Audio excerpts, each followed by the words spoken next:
One of the more common attacks against Christianity and the Bible in general is that it supposedly condones slavery. St. Paul in the New Testament tells slaves to obey their masters and for Christian masters to treat their slaves well. In the Old Testament, there are laws regulating slavery, and the Israelites take slaves from the nations around them. These passages are frequently used by critics to try to explain why Christianity and the Bible are immoral. Catholic apologists have made good efforts at trying to answer these attacks as well, through a variety of arguments. The most common arguments to answer this attack usually tend to follow one of several themes. The first theme is to interpret the Bible passages as though it was just being silent about the ultimate question of whether slavery was right or wrong. When Paul told slaves to obey their masters, he wasn't saying whether or not slavery was right or wrong, only that those who were slaves should obey. Or when the Old Testament had laws about slavery, it also wasn't making a judgment about the morality of slavery, only that it was regulating slavery as it already existed. The second theme is to conclude that slavery in the time of the Bible was different from slavery in more recent centuries, like in the case of the infamous Atlantic slave trade.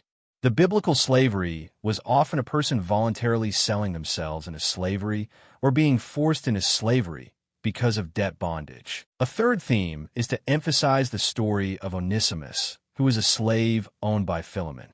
In Paul's letter to Philemon, he urged his fellow apostle to take Onesimus as a brother rather than a slave, and some Catholic voices will use this to make the case that Paul was teaching that slavery was wrong by this. A fourth theme is that the gospel took time to be fully understood by the church, and therefore while the gospel was theoretically always in opposition to slavery, from the time of the early church until a few centuries ago, the church generally failed to fully understand this aspect of the gospel. Although I greatly appreciate the work of Catholic apologists and think that organizations like Catholic Answers do a remarkable job in serving the church, I have to admit that I don't think that these explanations are all factual or even completely logical. I may be wrong in my own thinking, but I'll explain it here for you to think about, and you can decide if what I'm saying makes sense. Let me start with the fourth theme, the idea that the gospel took time to be fully understood. Generally, I mostly agree with the idea that while the gospel given by Christ is complete and has revealed everything, the church over the course of its history has learned more and more about what is contained in that gospel as time has gone on. Even in the New Testament itself, we can see this. Since the apostles originally thought that the gospel was meant only for the Jews, and then their understanding was corrected when the Holy Spirit brought them to understand it was meant for the Gentiles as well. I think the fourth theme is quite sound on this point. If the apostles could have been in the dark about the fact that the gospel was meant for all people, which is arguably a much bigger doctrinal point than just the simple question of the morality of slavery, then surely they could also have personally been in the dark about the fact that slavery was against the will of the Spirit too. I don't have any problem, therefore, with the fourth theme. The third theme is about the story of Onesimus. First, let us look at the actual passage in question. I beg you, on behalf of my son, whom I have begotten in my chains, Onesimus. In times past, he was useless to you, but now he is useful both to me and to you. So I have sent him back to you, and may you receive him like my own heart. I myself wanted to retain him with me, so that he might minister to me on your behalf while I am in the chains of the gospel. But I was willing to do nothing without your counsel, so as not to make use of your good deed as if out of necessity, but only willingly. So perhaps then he departed from you for a time, so that you might receive him again for eternity, no longer as a servant, but, in place of a servant, a most beloved brother, especially to me. But how much so more to you, both in the flesh and in the Lord. Therefore, if you hold me to be a companion, receive him as you would me. But if he has harmed you in any way, or if he is in your debt, charge it to me. Although the translation here says servant, it is usually understood to mean slave. Paul asks Philemon to take back Onesimus, not as a slave, but as a brother. And this is interpreted to mean that Paul was suggesting it was not right to keep a slave. And this passage is then used to support the argument that Christianity was against slavery from the very beginning. But I think that this passage, rather than helping the argument that the New Testament was against slavery, is actually harming that argument. Because if Paul actually believed that it was a sin to keep a slave, then would he really be phrasing it like this? He is making a gentle request, but if this was actually a sin in God's eyes, then shouldn't Paul be phrasing it as a command? Paul's wording, at least in my thinking, is leaving the option open for Philemon to say no, which doesn't make a lot of sense if this was something that Christians were not supposed to be doing. I think that Paul's letter to Philemon is actually supporting the belief that the church in the days of the apostles didn't teach that it was a sin to own slaves. Paul rebuked Cephas. Paul had a sharp disagreement with Mark and Barnabas. Paul rebuked disciples in his apostolic letters with some very strong language. Paul does not seem like he was the sort of person who diplomatically avoided confrontation when he saw Christians falling short of the standards of the gospel. Why is he being so gentle with Philemon if the Church of the Apostles actually taught that Christians should not hold slaves? I don't think Paul's message here shows anything about a supposed teaching of the early church against slavery. Rather, I take a different interpretation to what he is writing. First, consider the context in relation to the old Jewish law. In the Old Covenant, Jews were free to take slaves from the surrounding nations, but they were supposed to liberate their Jewish slaves after some years and not to treat them harshly. In other words, if someone belonged to the people of God, you weren't supposed to hold them as a slave forever. The old law was replaced with the gospel of Christ, and therefore Paul couldn't claim that Philemon needed to follow Moses. But there was perhaps a Jewish influence here in Paul's thinking that since Onesimus had become baptized into God's people, therefore he shouldn't be his slave forever. Second, I think you can easily read Paul's suggestion to Philemon not as a condemnation of something that Philemon was doing wrong, but rather an appeal to do a higher good. Let me use this example to illustrate my meaning. If someone owes you a debt, it is not a sin to demand that that person pays you back the debt. But it is also not a sin to forgive the debt either. Both are good actions when they are done in grace, but the second may be a higher good than the first. It is not a sin to get married, but Paul taught that not getting married was a higher good. There is a difference between saying that something is evil and saying that something is a higher good than something else. I read Paul here in the latter sense. If you're my friend, and I exhort you as a Christian to forgive the debt of someone that I know, I am not telling you that I think you are doing something evil by holding on to that debt, but rather I am appealing for you to become even holier and closer to Christ than you are already.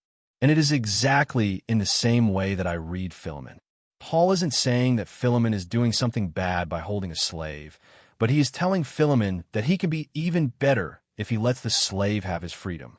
It is perhaps more pleasing to God to release the slave from his bondage than it is to continue holding him as a slave, but that doesn't mean that originally holding the slave was displeasing to God. Attaining a greater good doesn't mean that what you had before was something evil. It only means that it was a lesser good. Therefore, with regard to the third theme, I can agree that Christianity generally supported emancipating slaves from the beginning, but it is hard to maintain from this that the Church of the Apostles taught that slavery was wrong. I could just as easily say that Christianity from the beginning generally supported people living as virgins for God, or that Christianity generally supported people voluntarily living lives of poverty from the beginning, but that doesn't mean that the church taught that those who got married or retained personal wealth were sinners because they chose the lesser good. The second theme is to claim that slavery in the days of the Bible is different from more recent slavery. And here is where I think these arguments run into some significant factual problems. The Atlantic slave trade that involved many Catholics and other Christians was a racialized slavery that was very brutal in its operation. Africans and their descendants in the Americas were frequently treated like merchandise and animals, and not as human beings. Some Catholic apologists will argue that when the Bible seemed to condone slavery, it was fundamentally referring to a different kind of slavery. The laws of Moses had laws regulating slavery, and this is used to argue that it was not as abusive as the slavery of black people in the colonial period. Paul likewise taught for Christian masters to treat their slaves well. Furthermore, some of these apologists will also argue that the way that slaves became slaves was different. They may argue that in the Bible, it was referring more to indentured servitude or debt bondage, which is different from the chattel slavery that was common in the Atlantic slave trade. If you're not familiar with the difference, I'll explain here. If a person owes you something and they can't pay it back with their money or their property, it can be justified to demand that that person pay you back by giving you their labor. In a sense, this is what debt bondage is. This agreement can be entered into voluntarily as well. For example, I sell myself into slavery in order to get money that will feed my starving family. And the agreement is that I lose my freedom in order to pay for the needs of my family. But the concept can also be applied to damages and restitution too. For example, if a criminal harms the society and the judge orders that the criminal must do labor or community service to repay the society for the damages that he did, then this is also essentially a form of debt bondage slavery, since you're trading the labor to repay a supposed debt. Even though we may not necessarily call it slavery, in our modern world, many countries still do this with criminals. But chattel slavery is different from this. Debt bondage still theoretically recognizes the subjects as people who have rights. Those enslaved in debt bondage are like workers who are bound to a contract, rather than things to be used and traded as one wishes. If the debts are repaid, then the debt slavery has to end. But chattel slavery treats the slaves as property or tools, rather than as people. Chattel slaves are not like workers bound by a contract, but they are the possessions of the master, who is free to do with them whatever he wishes. Chattel slavery often involves coercing or kidnapping people and forcing them into slavery. It may mean that the children of slaves are automatically slaves too. It is not based on any kind of justice or repayment of debts, but it is more frequently just based on the greed of people and the power that they possess to turn other people into tools to fulfill that greed. And some Catholic apologists will try to argue that the Atlantic slave trade was a different kind of slavery to what existed in the time of the Bible. Although this is well-meaning, I also don't think this is very historically accurate. To begin with, debt bondage played a role in the Atlantic slave trade as well. How much of a role is debated, but there is evidence and claims from the time that this existed. Many modern narratives sometimes forget the trade aspect of the Atlantic slave trade. People might have this idea in their minds that white Europeans went to Africa, brutalized the people, and kidnapped them to put them on ships to send them to colonies in the Americas. But in reality, what often happened was that the European traders established trading posts along the African coast, and Africans themselves went to these trading posts to trade what they had to buy European goods. Slavery already existed in Africa before the Europeans arrived, and since the Europeans were highly interested in African slaves, African slave traders would take their fellow Africans who had been enslaved and sold them to the European slavers in exchange for European goods. How these African slave traders got their slaves could have come from different means. Many of them may have been kidnapped or coerced into slavery, like as captives in wars.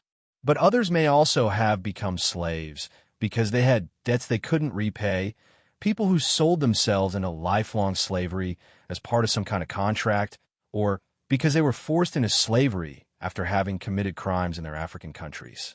How much of a role that this played in the enslavement of Africans is debated by experts, and some experts argue that it only played a minor role.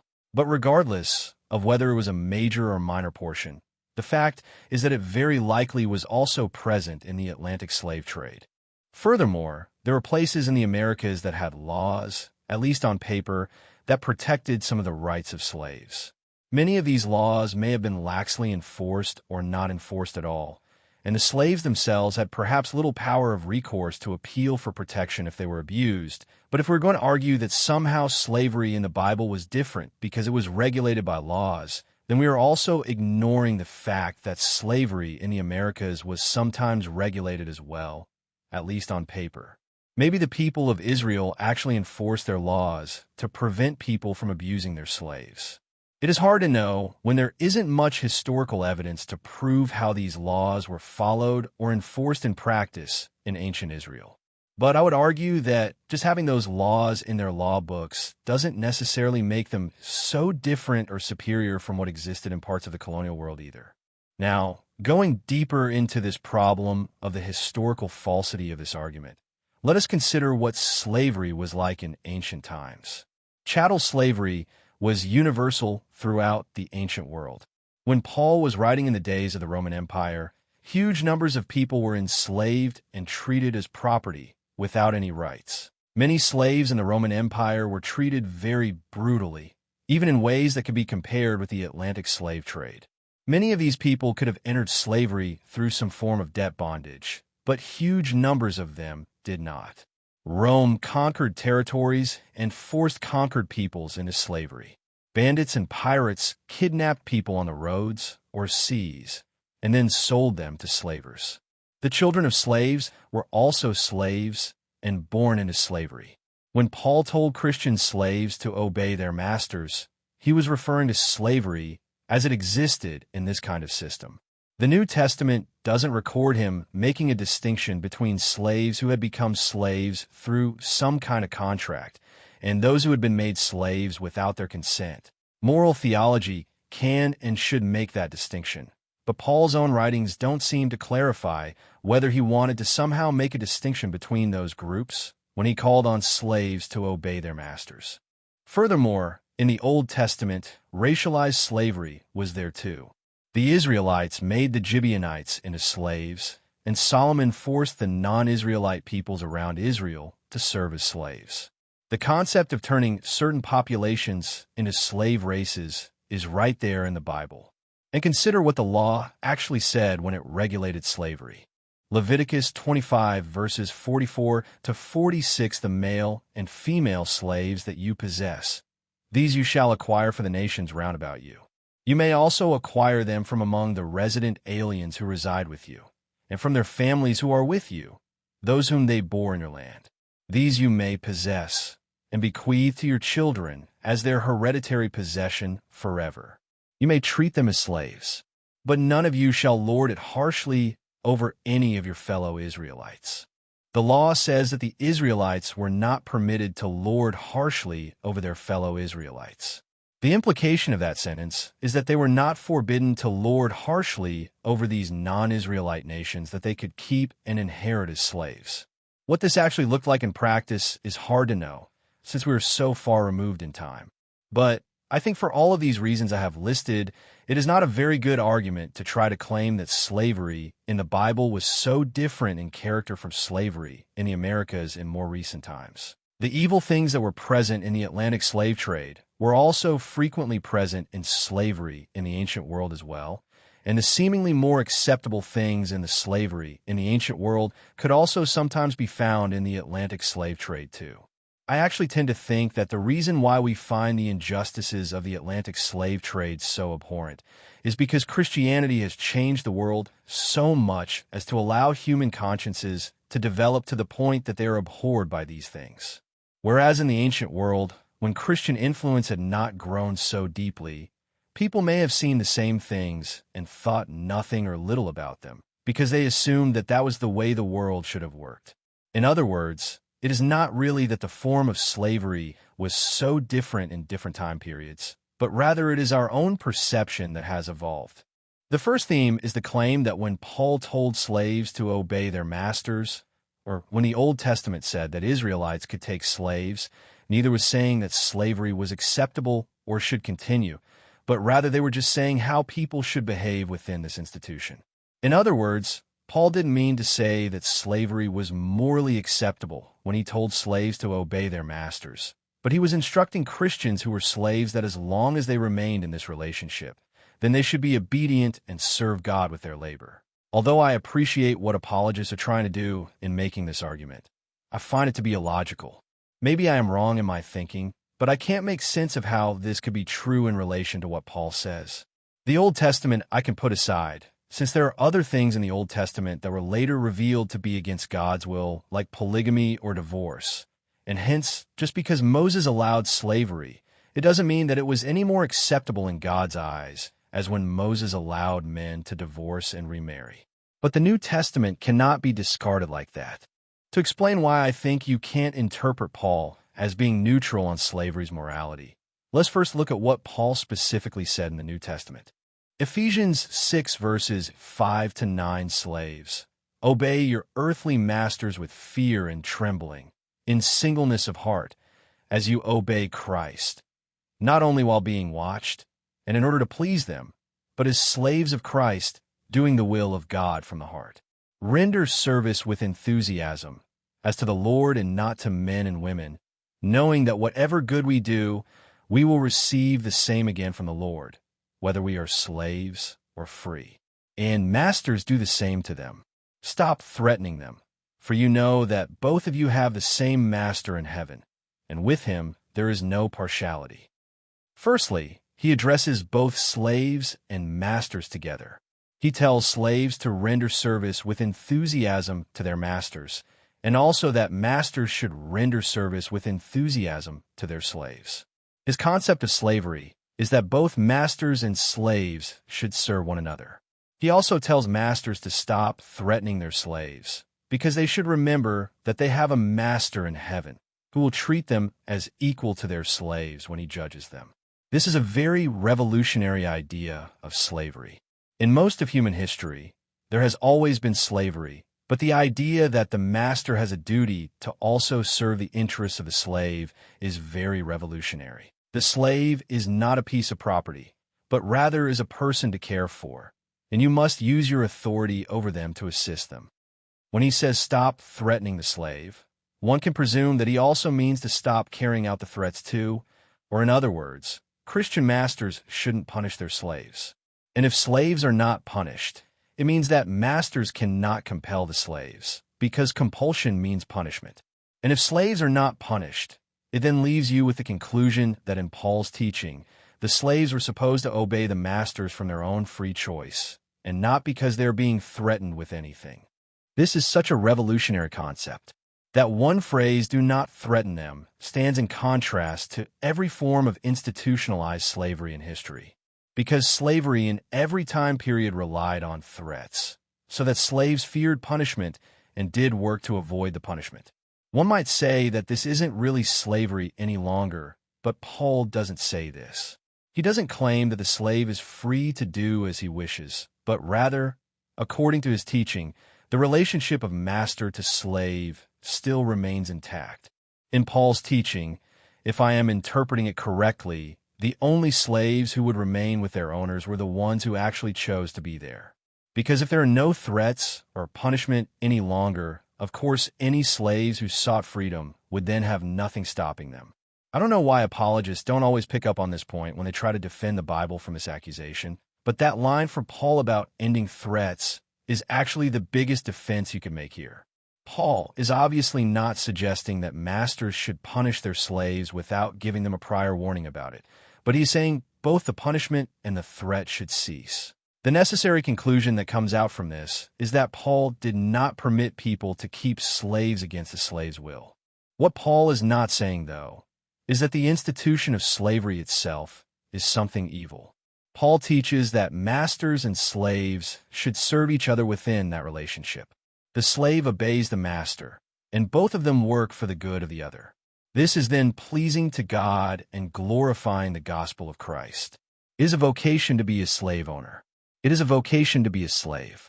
These are roles in which people can serve God and glorify Christ's gospel within that relationship. It serves a role in God's plan. The relationship itself didn't become something evil because the way it has been practiced over the ages has been so filled with injustice. When a monk or a nun pledges their absolute obedience to their superiors, are they not also giving themselves into slavery in a certain sense? Their lives and labor become forever subject to the commands of someone else. But this is not an evil thing. Paul's teaching about slavery here, in which the slave obviously is remaining voluntarily, I think is something like this. To me at least, it makes no sense when reading this to claim that Paul wasn't condoning the institution itself when he wrote this.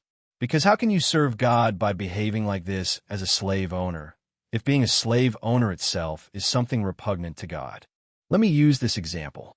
If a bishop in the modern church were to say that homosexual couples should be faithful to each other and not cheat with third parties, because it is wrong to commit adultery, would you not also think it reasonable to conclude that when this bishop gave such teaching about the homosexual couple to follow God's law by being faithful to each other, that he was also condoning the homosexual relationship as well? Because how could you serve one another as God desired within the homosexual relationship if the relationship itself is something that God wants to end? Is the same logic here with Paul. If Paul is telling slave owners that this is how they serve the gospel as a slave owner, how is he not also condoning the fact that they own the slave to begin with? Some modern apologists may say that Paul didn't tell them that they needed to release the slaves because he didn't want to create too much scandal in the society, or to be seen that Christians were trying to upset the social order too much. But I think that that's absurd. That's essentially saying that the apostles were allowing Christians to sin and go to hell because they were too fearful of what would happen to the public image of the church if they spoke the truth clearly. Maybe bishops in other times or our own time are capable of that, but I find it too far-fetched to believe that when the apostles said and did so many other things that gave scandal and brought persecution on the church, even their own cruel deaths, that they really would have stopped themselves from explaining the gospel clearly to Christian disciples who owned slaves, so that these disciples knew how they needed to live in order to please God. Moving on from what Paul says to the master, then consider what he says to the slave.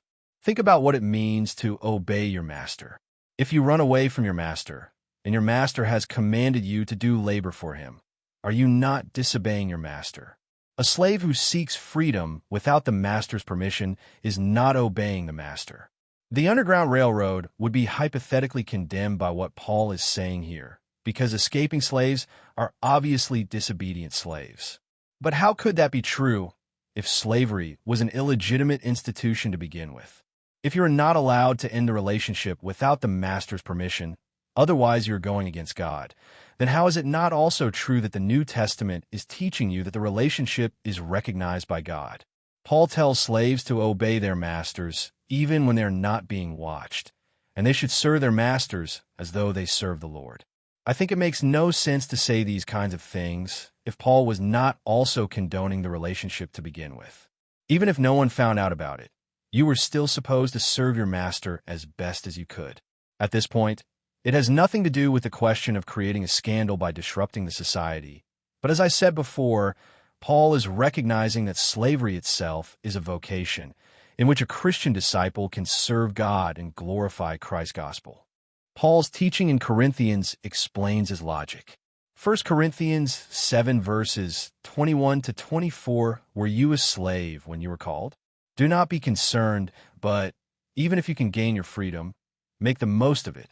For the slave called in the Lord is a freed person in the Lord, just as the free person who has been called is a slave of Christ. You have been purchased at a price. Do not become slaves to human beings. Brothers, everyone should continue before God in the state in which he was called. Paul is not telling anyone to try to change the state in which they were called, but rather to seek to serve the Lord in whatever state they were called in.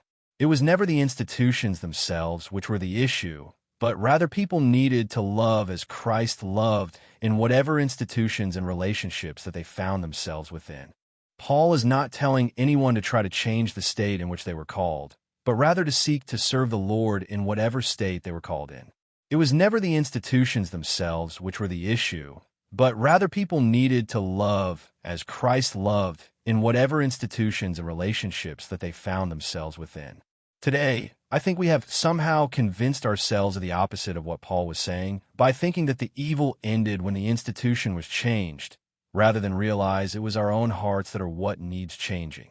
We think that it is not that we need to learn how to love, but rather we need to change the state in which people are living, and that's how we make the world a better place.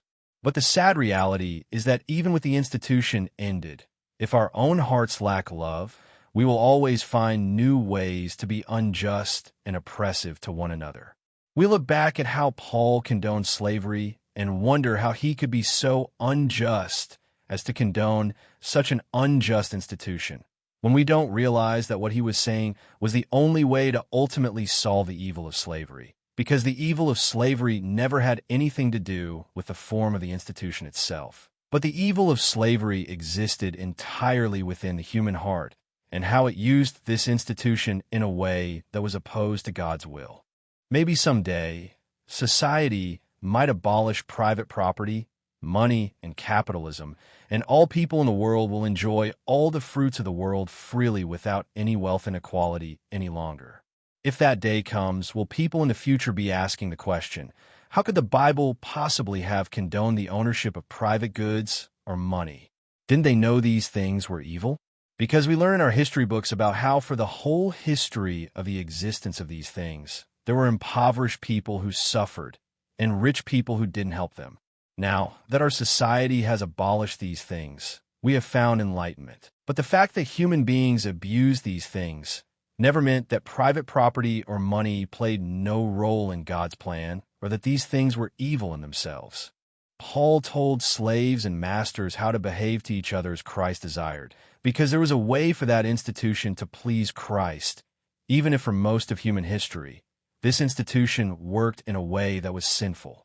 My conclusion about this first theme is that apologists have got this point wrong.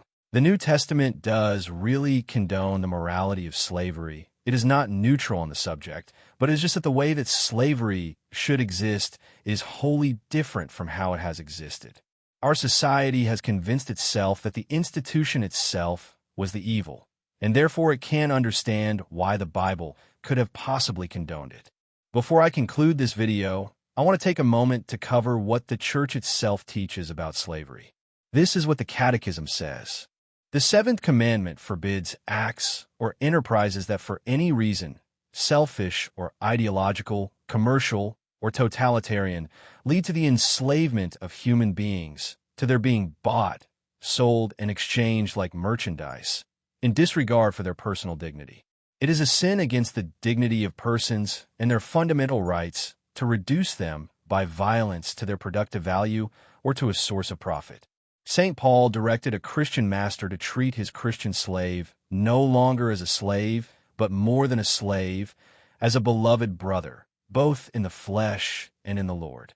I could be wrong, but I don't think that my interpretation of Paul is in contradiction with what the Church is saying here. If you look at the wording of the Catechism, it is against the treatment of human beings as though they were objects or merchandise. It is against the kind of slavery prevalent in most of human history, where slaves were not treated like human beings. This is obviously not how Paul wanted Christian masters to treat their slaves when he tells them to serve them with enthusiasm and to not threaten or punish them. Maybe I am mistaken, but I don't think that this or other magisterial statements are clearly stating that the institution of slavery itself is something evil. It is rather condemning any sort of enterprise that treats human beings as commodities, which is something that can happen both within and outside of the institution of slavery. Even in our modern day, where workers are paid salaries, there is still no shortage of examples of companies that treat their employees like tools and objects, rather than as human beings with dignity. You can change the institution and the form, and this problem still exists. Scripture has many different ways to interpret it, and the Spirit could have intended for many different meanings to come out of one part of Scripture. I interpreted Paul's writing to Philemon as a suggestion rather than a command, but it could be reasonably interpreted as a command as well, which is what the Catechism here seems to be alleging. But if it is interpreted as a command, then I think it has to be interpreted within the same context in which he told Christian slave masters in other places to take care of their slaves. In other words, Paul didn't command Philemon to necessarily release Onesimus, since he didn't say that Christian masters in other places needed to release their slaves, but rather to treat him as a brother rather than as a slave. If masters treated their slaves like brothers and sisters, the institution would be transformed in a way that Christ desired, but the institution itself would not necessarily need to end in order for that to occur. Even further, consider the language that is used throughout the New Testament. Paul refers to himself as a slave to Christ, and he refers to disciples as slaves of God. Christ uses similar language at various points to describe his disciples. Christ has purchased us, and we are now his, but he is different from other slave owners because he rules over us for our benefit and sacrifices himself for our good. Although Paul makes no distinction between slaves who entered slavery through some sort of contract or debt and slaves who entered slavery because they were forced into it unjustly, I hold the opinion that Catholic moral theology should make a distinction on this point. I think that the moral obligations of slaves to obey masters could only be true for the contractual or debt slaves, but not really for those who were forced into slavery through birth or kidnapping. But this is just my own opinion, and as I mentioned before, Paul didn't make any clear distinction in his teaching, and we should remember that unjust chattel slavery was universal throughout the Roman Empire when Paul said that slaves needed to obey masters. In final conclusion, I think the teaching of the apostles does indeed condone slavery, but it opposes the way that slavery has existed throughout most of human history. I may be wrong in my opinions, and if anything I've said here is in contradiction with church teaching, then the church is right and I am wrong. I think that the way apologists have tried to explain this is very well-intentioned, but the problem is that it is not actually true. And basing the defense of the Bible on something that turns out to be false is not a good position to argue from. Although, admittedly, I think it is probably much easier to explain to church critics and the wider public that somehow Christianity never condoned slavery than it is to really go deep into the teaching of the New Testament about how Christian love was supposed to transform all human institutions into something different from what they were before. Even if our world has abolished slavery, we still haven't really embraced what the gospel teaches even today. As long as people exploit one another as tools to serve one's greed, what does it really matter what the institution was that allowed it to take place?